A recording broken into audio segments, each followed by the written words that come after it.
나는 첫 부분을 읽자마자 머릿속이 멍해짐을 느꼈다. 원래 논어가 이렇게 재미있는 이야기였던 거야?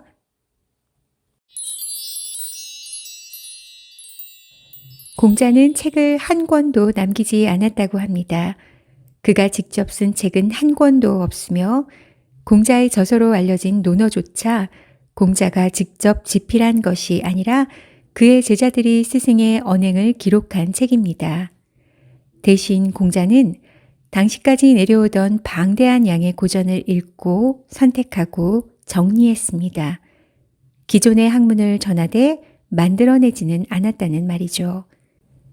제자를 아끼는 스승의 마음과 학문을 향한 열정과 부지런함으로 그는 열심히 공부했고 제자들은 그를 존경했기에 논어가 탄생할 수 있었고 결국 공자가 만세의 사표가 될 수도 있었던 거네요. 가장 가까운 사람을 가장 소중히 대하라. 집에서 하는 행동은 타인을 의식하지 않기 때문에 그 사람의 행복 지수를 알 수 있다. 예를 들어 집안에서 신나게 놀던 아이가 아빠가 퇴근하자 갑자기 조용해지고 다른 가족들도 가장의 눈치를 살핀다면 그 이유는 가장의 불편한 표정 때문이다. 직장에서 좋지 않은 감정을 완벽하게 숨기는 것은 불가능할지도 모르나 집에서는 자기도 모르게 내면의 상태가 드러나기 마련이다. 자신의 감정을 솔직하게 표현하는 장소가 집이라고 생각하는 사람은 당연히 자신의 행동을 단속하지 않게 된다. 이런 사람에게 가족은 소통의 대상이 아니라 그저 편안한 상대다. 반대로 가족을 소통의 대상으로 여긴다면 자신의 행동을 단속하게 된다. 가족 모두 존중해주고 사랑해야 하는 사람으로 여기는 것이다. 가족을 편안하게만 생각하는 사람들은 이런 생각을 할 수도 있다. 너는 내 가족이니까 내가 화를 내는 것도 당연한 거야. 이것은 이기적인 태도다. 어질고 자애로운 사람은 가족을 타인처럼 공손하게 대한다. 느긋하지만 흐트러지지 않는 자세로 자기 식구들을 사랑하자. 자신이 가장 잘할 수 있는 분야를 파고들어라. 원한다고 해서 부자가 될 수 있는 것이 아니라면 차라리 하고 싶은 일을 마음껏 하면서 자유롭게 사는 것이 낫다. 공자는 부자가 되는 것은 결과이지 목적이 되어서는 안 된다는 점을 넌지시 내비치고 있다. 자신이 가장 좋아하는 일에서 실력을 키워 전문가가 된다면 그 분야에서 존경받는 사람이 될 것이다. 그래서 공자는 말한다. 부자가 될 수 없다면 차라리 좋아하는 일을 하는 것이 낫다고. 이런 공자의 지혜는 평범한 사람에게 위로를 주기도 한다. 조류에 휩쓸려 주변 사람들이 시끌벅적하게 움직이면 괜히 나도 따라서 해야 하는 것이 아닌가 하는 조바심이 들게 마련이다. 그럴 때 공자의 말을 떠올려 보자. 그리고 자기가 좋아하는 일에서 벗어나지 말자. 지금 자신이 하고 있는 분야에서 먼저 최고가 되어야 하는 것이다. 그 어떤 죄물과도 바꿀 수 없는 감성의 가치. 행복은 어떤 상태가 아니라 능력이다. 권력을 쥐는 것, 돈방석에 앉는 것, 호화로운 집에 사는 것 등 물질의 풍요로운 상태가 곧 행복을 의미할 수는 없다. 아무리 많은 재산이 있어도 마음이 어지럽다면 행복할 수 없다. 행복은 내면의 만족을 느낄 수 있는 능력이 있는지에 따라 결정된다. 행복을 느끼는 능력을 갖추었다면 거친 음식을 먹고 차가운 냉수를 마신 뒤 팔베개를 하는 것에서도 즐거움을 찾을 수 있다. 하지만 행복을 느끼는 능력이 없는 사람은 돈방석에 앉아 있어도 마음이 초조하고 불안하다. 혹자는 공자가 부에 대해 냉소적인 태도로 말한다고 한다.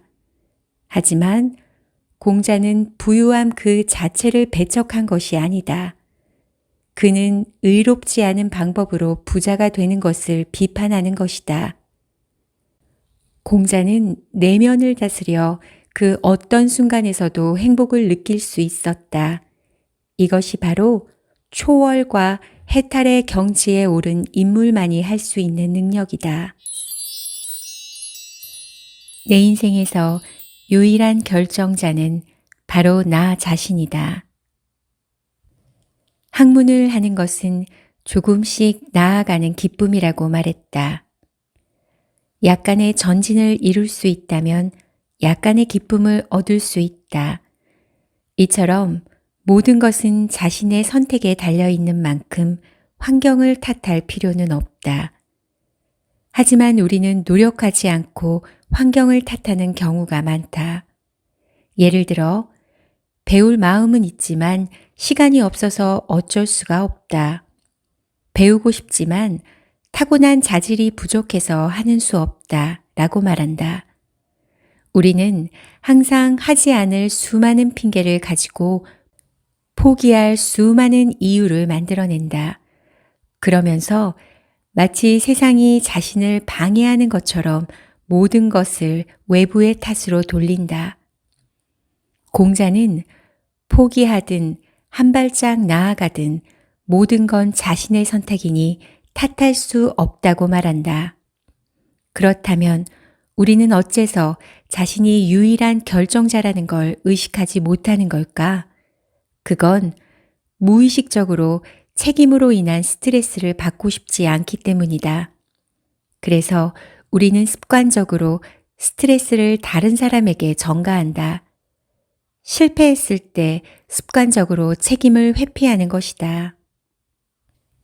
인생이 얼마나 불만족스럽든 얼마나 고통스럽든 다른 사람이 자신에게 어떤 상처를 주었든 이 모든 건 자신이 선택한 결과라는 걸 알아야 한다.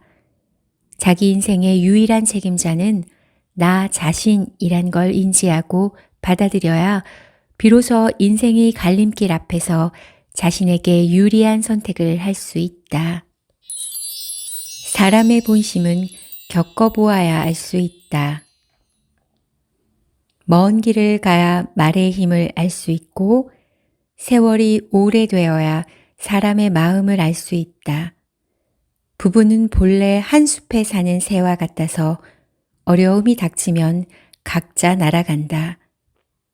진짜 금은 불로 재련되는 걸 두려워하지 않는다. 이 말의 뜻은 결정적인 순간이 오지 않는 한 시련을 이겨낼 사람이 누구인지 알기 어렵다는 의미이다. 공자는 말했다. 나는 여러 나라를 떠돌아다니며 좌절과 시련을 겪어야 했다. 그 긴 시간 끝에 너희들만 남게 되었구나. 이 문장은 제자들에 대한 인정이자 자신의 신념을 끝까지 지키겠다는 의지를 드러낸 것이라 할 수 있다. 오랜 시간 경험을 해봐야 우리는 비로소 한 사람의 본심을 알 수 있다. 오래 보아야 참모습이 보인다.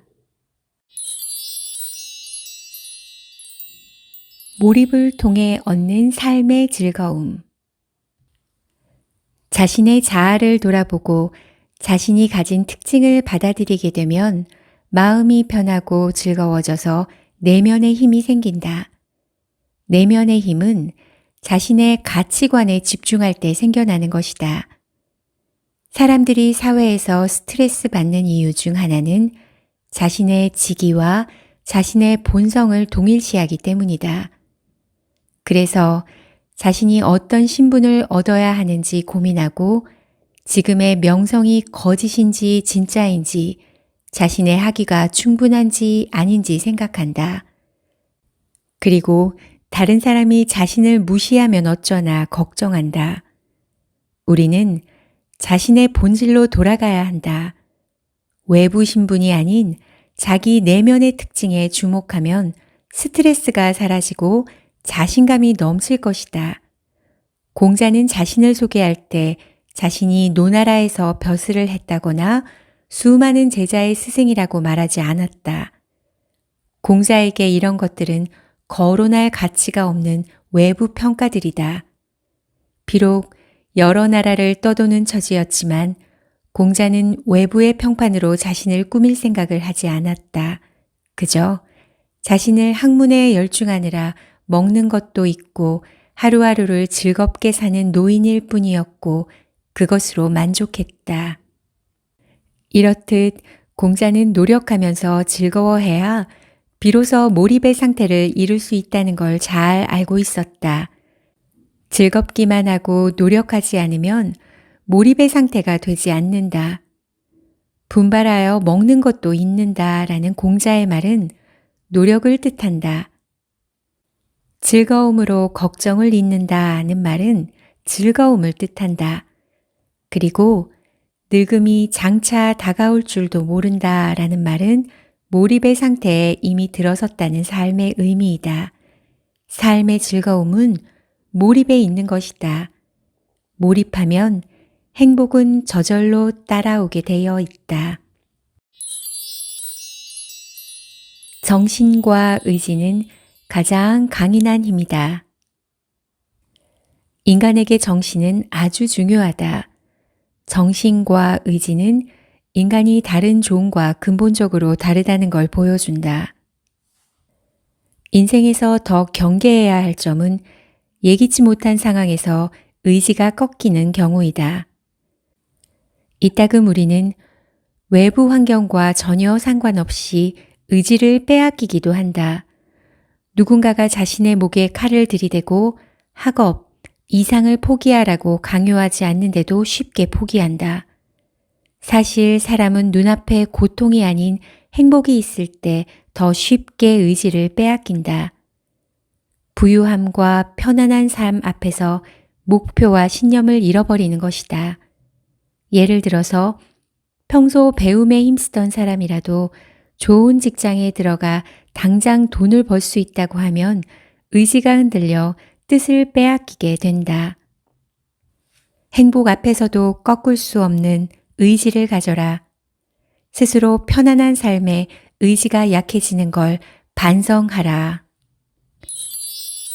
인생의 불확실성을 포용해야 더 큰 확신을 얻을 수 있다. 공자는 불확실성을 받아들였다. 그는 관직에 나가지 못했지만 오히려 그 덕분에 능력을 기르는데 시간과 정력을 쏟을 수 있었다. 만일 등용되어 관리가 되었다면 새로운 문화를 만들고 글을 쓰고 싶어도 그럴 시간이 없었을 것이다. 물론 관리가 되면 백성을 위해 일할 수 있으니 그 자체만으로도 큰 의미가 있다. 하지만 나라 일을 하게 되면 많은 기회비용을 소모해야 한다. 비록 관리가 되지 않아도 관성적인 생각을 타파하면 인생에서 생각지도 못했던 이득을 얻을 수 있다. 나는 초중고 모든 학업 과정이 순조로웠어. 그러니 내 자식도 순조롭게 공부해서 명문대에 진학해야 돼. 라고 생각한다면 어떻게 될까? 과연 이것이 인생에서 할 수 있는 유일한 선택일까? 가장 전형적인 반대 사례로는 레오나르도 다빈치를 들 수 있다. 사생아였던 그는 귀족 학교에 갈 자격이 없었다. 하지만 귀족의 종교 교육을 받지 않은 덕분에 그는 더 넓은 사고의 폭을 가질 수 있었다. 만일 그가 귀족 학교에 들어가 성실히 공부했다면 아마 부귀영화를 누리는 귀족 레오나르도 다빈치가 될 수 있었을 것이다. 하지만 모나리자를 그린 레오나르도 다빈치, 발명가 레오나르도 다빈치, 의사 레오나르도 다빈치, 철학가 레오나르도 다빈치는 되지 못했을 것이다. 이렇듯 인생의 불확실성에 정확하게 대처하고 관성을 타파해야 독특하고 생동감이 넘치는 사람으로 성장할 기회를 가질 수 있다. 그러니 이 책을 읽는 부모들이 이 문장을 계기로 초조함을 줄였으면 좋겠다. 아이가 학업에서 뒤처지거나 원하는 명문대학에 진학하지 못해도 걱정할 필요는 없다. 학습 능력이 강했던 공자도 당시 공무원 시험에 떨어졌으니 말이다. 시간에는 빈부격차가 없다. 시간은 가장 잔인하면서 가장 공평하고 가장 무정하다. 시간은 좋은 사람이라고 해서 느리게 흘러가 주지 않는다. 영화에는 슬로우 모션이라는 게 있지만 삶에서는 어떤 일이 발생하든 시간은 항상 같은 속도로 흘러간다. 평상시 책을 읽고 일하고 밥을 먹고 즐길 때 시간은 그저 하나의 도구일 뿐이다. 항상 멈춤 없이 흘러가지만 그 존재를 의식하지 못한다.